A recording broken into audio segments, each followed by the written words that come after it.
Hello and welcome to this edition of Defacto Review, a weekly roundup of the biggest stories shaping Mongolia. Here with us tonight, commentator and economist Jargal Defacto, and I am Milena Mendes. We are live on Facebook at V Television, and we always love hearing your thoughts. So on Twitter, use hashtag Jargal_Defacto. Coming up on the show tonight, Deputy Premier resigns with government reshuffle imminent. President's deadline to disclose offshore accounts set for September. Engie pivots to renewable energies in Mongolia. Mongolian wrestler takes international title in Paris. MPP trips up Premier. Deputy Prime Minister Su has resigned as MPs have formally announced their petition for the resignation of cabinet members. Legislators have disclosed the petition signed by 30 lawmakers in the 76-member parliament for Prime Minister Jargal Erdenbet's resignation. The Prime Minister was rumored to be on the chopping block as Mongolian People's Party members met behind closed doors after Enkbold's stunning defeat in the July presidential elections. Su, who resigned in reaction to accusations of corruption inside the cabinet, is one of the presumed candidates to become the new party leader and replace the prime minister. Jargal, these rumors of a new prime minister have been going on for a while now. How long until we have all the situation resolved? Well, at least they demanded extraordinary sessions of the parliament for next week. Most probably they will start, and they had to discuss these questions of resignation or of changing the cabinet because 30 parliament members, as you said, from 65 parliament members of the ruling party, Mongolian People's Party, and obviously it will be, these 30 members will be supported by the opposition and several other members of the own political party. So we have never seen that. Almost, 30 is almost close, 40% of the all seats in the cabinet, parliament demanding the sort of serious questions.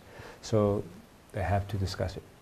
I don't know the result, but what I see is they will relieve several important issues that the Mongolian People's Party face today, like the really change of the cabinet, the reason why they want to change, a lot of reasonings are coming. But, from people's perspective, even they change it. So what is that for ordinary people, our economy? What happened was, since our democratic revolution in 1990, 27 years, we had seen 17 governments. 15 of them were prime minister, 2 were acting prime minister. Out of the 17, only 2 have completed their terms of 4 years.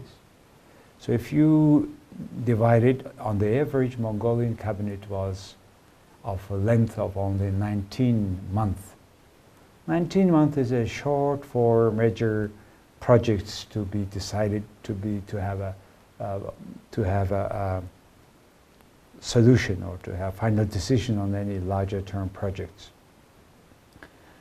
The people who suggesting to change cabinet, they say economy is not good, bringing concessions is a problem because it's a lot conflict of interests, projects, etc. But overall, the economy is growing for this first half of the year for 5% and 4% against the even zero growth by international agencies. So, but this growth is not because we Mongolians are good, our politicians are perfect.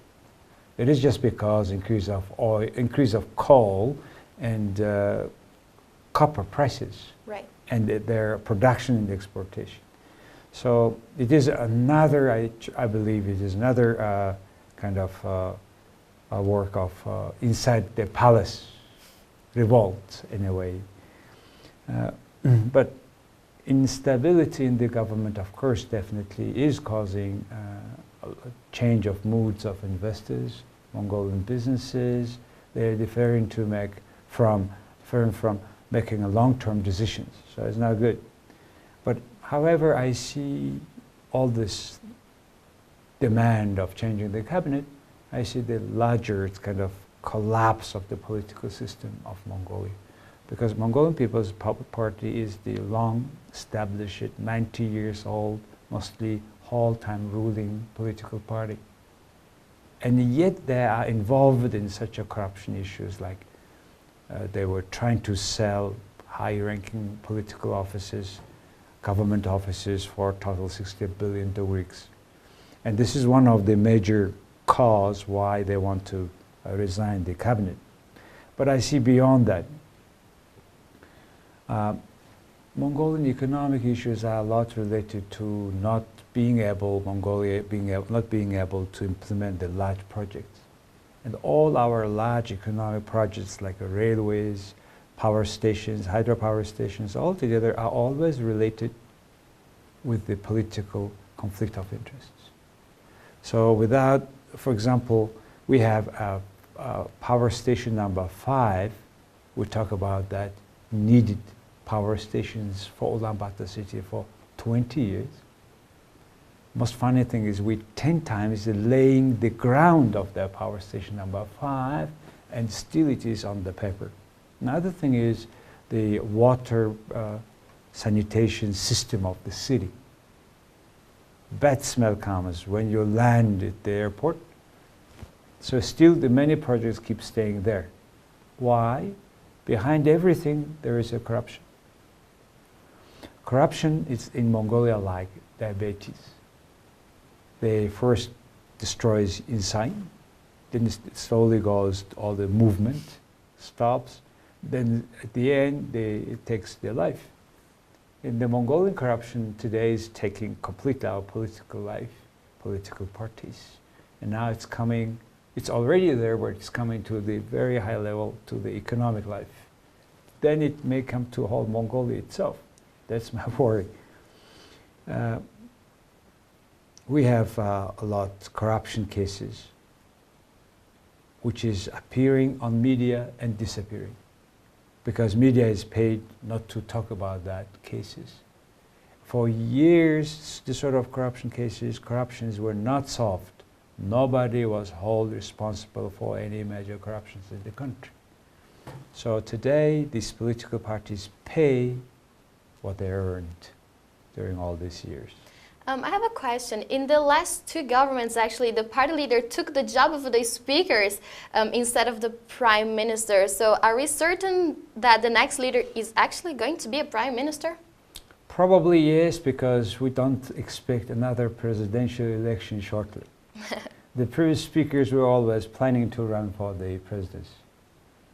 And you see the 3 powers, judiciary, executive, and the legislative powers, they are supposed to mutually balancing and mutually checking, which is not the case anymore in this country.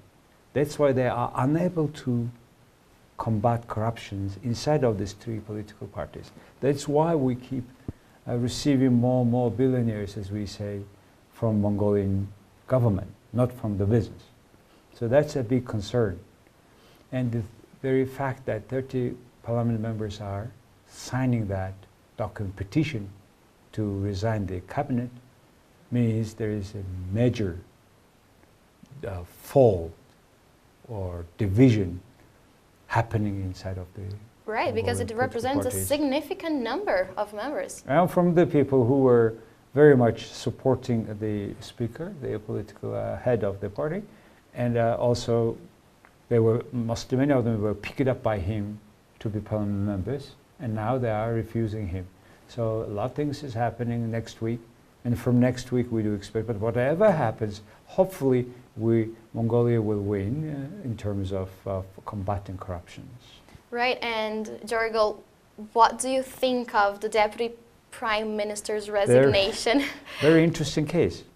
It is. The Prime Minister Hurusuk, he's a first Deputy Prime Minister of Mongolia. He had resigned himself saying that he is not agree principally with many things what their political party does.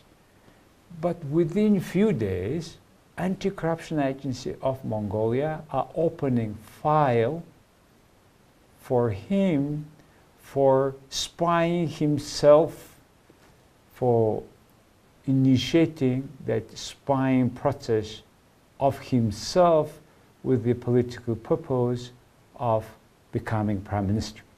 And they regard it as, they will regard by the related provisions in the law, attempt to take over political power in the country, which is illegal. It's a very big criminal case.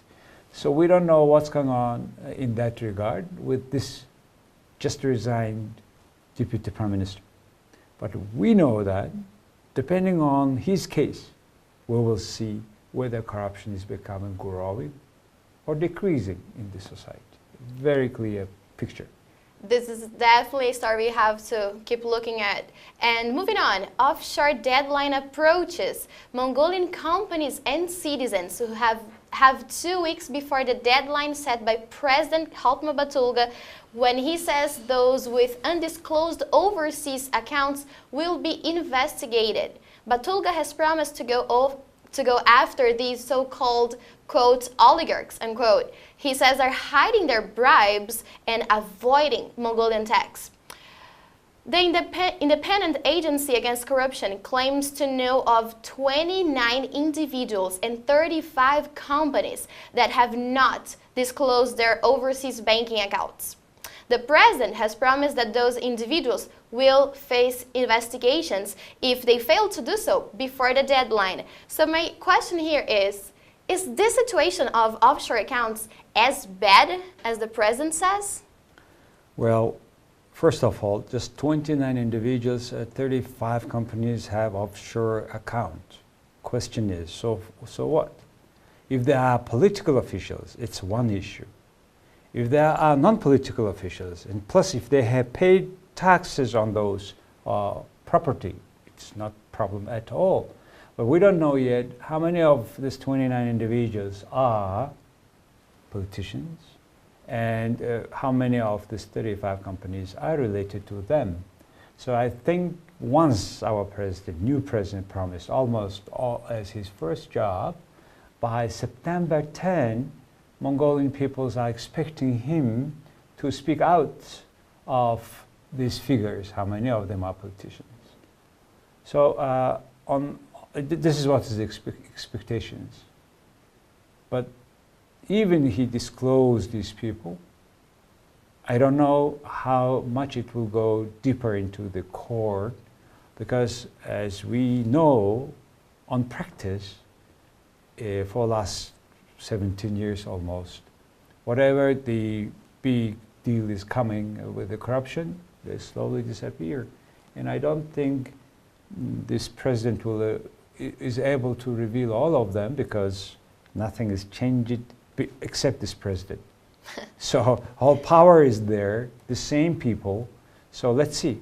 It's another case where the Mongolian ordinary people are waiting for justice too. But again, it's nothing wrong for people to have a bank account abroad as soon as they have paid the taxes. Otherwise, the whole purpose of the state is also to protect private property of the people if it's earned by them honestly and in a just way. And let's say it is. Do you think the situation can actually turn into like a witch hunt? Could be, depending on the purpose and who will be those who will reveal having this foreign account. So depending on who are there, which figure, which faces, in Mongolia things are nothing institutional. It's always individual. Right. So let's see what's going on. A very interesting story to follow. Let's move on. Engie pivots to renewables. So the French state-owned energy company Engie has announced plans for its first wind farm in Mongolia. Engie will build and operate the sanctioned wind farm in the Gobi Desert. This project will support the government's objective to evolve towards a greener economy and a better environment. Engie was leading development for power plant number 5, which was supposed to be its last coal project, but it has been at a standstill since the Mongolian People's Party took power from the Democrats last year. The Engie wind farm is the third privately financed farm in Mongolia. Do we already have details that can be shared about this project? Yes, we have some interesting details. Not only Engie, there are several other. It's consortium who is financing this $120 million for this project. Mongolian partner is called Sainshant Wind Park. It's a limited company, and that company is creating all this fund with the help of all these partners. But the executive also, this is the third wind farm in the country in 3 IMACs. One is in Central IMAC, South Gobi second. The third is now East Gobi IMAC, 460 kilometers away from Ulaanbaatar city. And actually the contractor will be Chinese Machinery and Engineering Corporation, SMAC, which actually will implement it, and by the end of next year we will see that wind farm working. And you know, this wind farm, third time, financed by EBRD very actively also. Now NGI is involved, and gives me always thought, why Mongolian private companies large projects only go, why the state-owned large projects don't go. Good example for thought is our new airport. New airport is actually the building, runway all built up by Japanese on the loan, soft loan, 580 million US dollar, okay? That part is ready. Which is not ready is a road from Ulaanbaatar to the airport, which is financed again by Chinese soft loan, $150 million, and 30% of the work is to be made by Mongolians. Chinese part is almost, they go on time. Mongolians are staying way behind. So now question is, wherever Mongolian government is involved, all projects are led. Who is paying? Who is paying for the cost? For example, the new airport costs 500 million tugriks per month in summer and 1 billion tugriks per month in winter, because the power station is there in winter. They have already hired 150 staff, and they keep paying salary for the airport, which is not receiving single aircraft. So and it will go until to the end of next year, in most probably to 2019. So question is, how come that in such a bad manner, such a bad planning, the government is making decisions? So it's a big question, and nobody is held responsible for this delay. So for another year, this empty airport will stay there. And it's really giving a thought for Mongolian ordinary people, how come with this money, just spending every day, we could make a lot of buildings, or kindergartens, school buildings in Ulaanbaatar city. And by the way, we have a lot of schools in countryside without children, students, because they run away to Ulaanbaatar city. In Ulaanbaatar, we have a lot of students without school. So how long it will go, that's another challenge for ordinary Mongolians. So Mongolians now prefer rather to see kindergarten schools are made rather than the cabinets, one guy changes with another guy. Actually, these are the not very important issues for daily life. But somehow we give big attention, big deal to these changes of the cabinet. And information is that this farm will have capacity to produce 55 megawatts and will provide enough for 130,000 people. So Jargal, my question is, what are Mongolians' goals for renewable energy? We have mentioned so many problems with companies that have the government related, so where do we stand on it? We have joined Paris Agreement about carbon dioxide reduction, okay, reduction. And we have signed a contract, agreement that we will make 20% of our total energy from renewable energy sources by 2020 and 30% by 2030, which is very expensive for Mongolia as a country. In such a short period of time. And you know, a country like United States, the richest country in the world, is refusing that because they say it's impossible. But we say it's possible. In particular, because we signed the contract, there was another power stations, coal-fired power stations we needed in Tavan, which can supply Oyu, the copper mine, with power.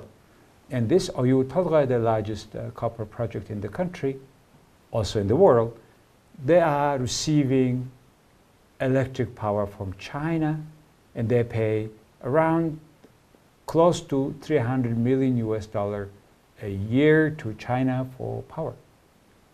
And yet these power stations could be made, and that during all the 5 years payment, the cost will be recovered. But the whole concessions deal was stopped after Mongolia signed the Paris contract. So now the question is, what can we afford, what we cannot afford?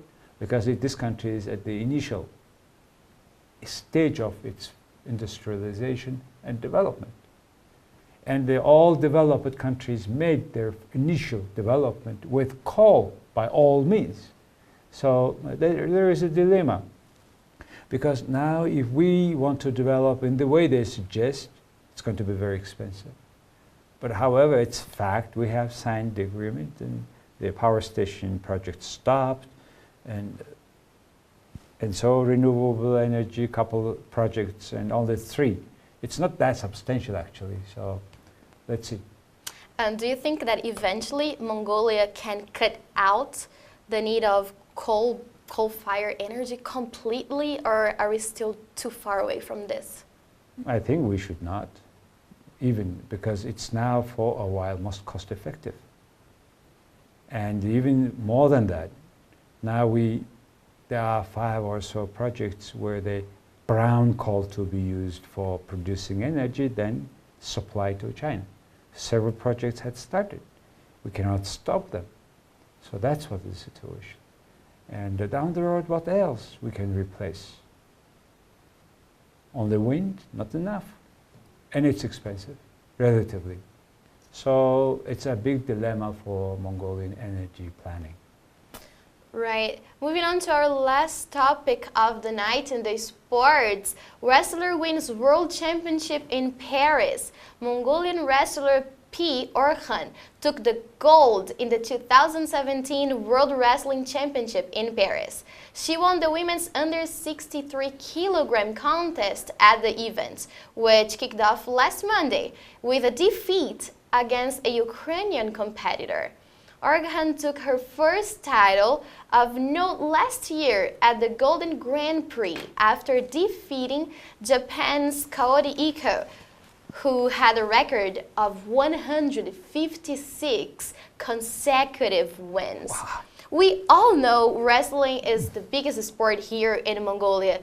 Jargal, what can we say about Mongolian wrestling getting more noticed worldwide? Well, it was big for men in this country.